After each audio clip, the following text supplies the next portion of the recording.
Now in America, the president, the Senate, the House, the Supreme Court will be all Republican, the same party.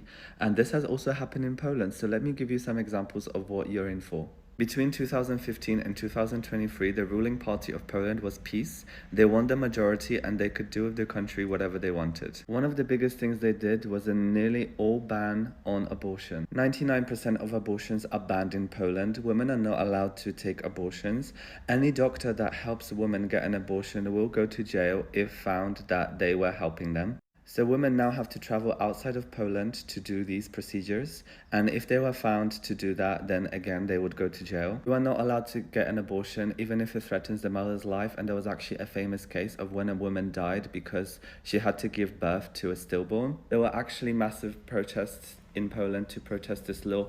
All women went out on the streets wearing black. It was dubbed as a Black Monday, which is basically when women wore black and they refused to go to work, they refused to go to school to protest this law. But despite all this turnout, they still did it. Here is another example. Women went out on the streets in more than 147 cities across Poland, and yet the ruling party still banned abortions. The second thing they did was basically introduce LGBT-free zones because they hated gay people so much. Aside from our president saying gay people are not people, they are an ideology, this is what happened.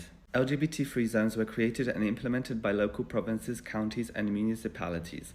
Over 90 municipalities declared an LGBT-free zone. Around half of the country was an LGBT-free zone. And here is the proof. This is what the map looked like. All these red places declared themselves as LGBT-free zones. In the EU, we have this thing where cities partner with other cities in other countries to be like sibling cities.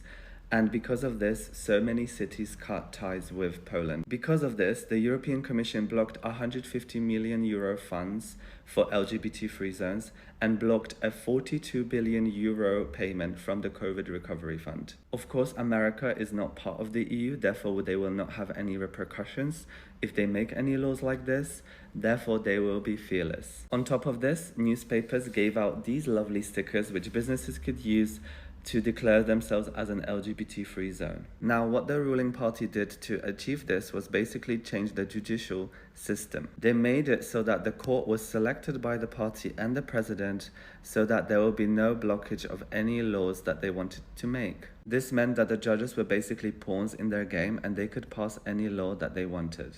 After eliminating constitutional checks, the government then moved to curtail the activities of NGOs and independent media, restrict freedom of speech and assembly, and reduce the qualifications required for civil service jobs in order to fill these positions with party loyalists. There is always a lot of corruption and embezzlement going on in governments, but with this law, it meant that anyone from the party found guilty of any of this would just be set free.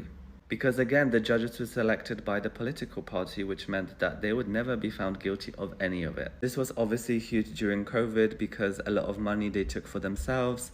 They got fake PPE, which actually were not even real companies, all of that stuff. The reason why they were in power for so long is because they wanted to brainwash even more people, so they took over the main TV channels. Think of it like the BBC. We have this broadcasting channel called TVP, which is TVP, and all their main news broadcasting anchors were selected by the ruling party. All day long, 24/7, there was right-wing propaganda in favor of the party and everything that you could think of negative for the other parties. They wanted to curtail the freedom of speech, so they wanted to ban the most liberal channel, which was TVN. TVN is owned by Discovery Channel, which is an American company, and they believed that this was a threat to the freedom of Poland, the independence of Poland, therefore they wanted to ban that channel. They broke the constitution so many times, they did not care, and because of this, the EU actually fined Poland 1 million euros per day. Do you know who else they hated?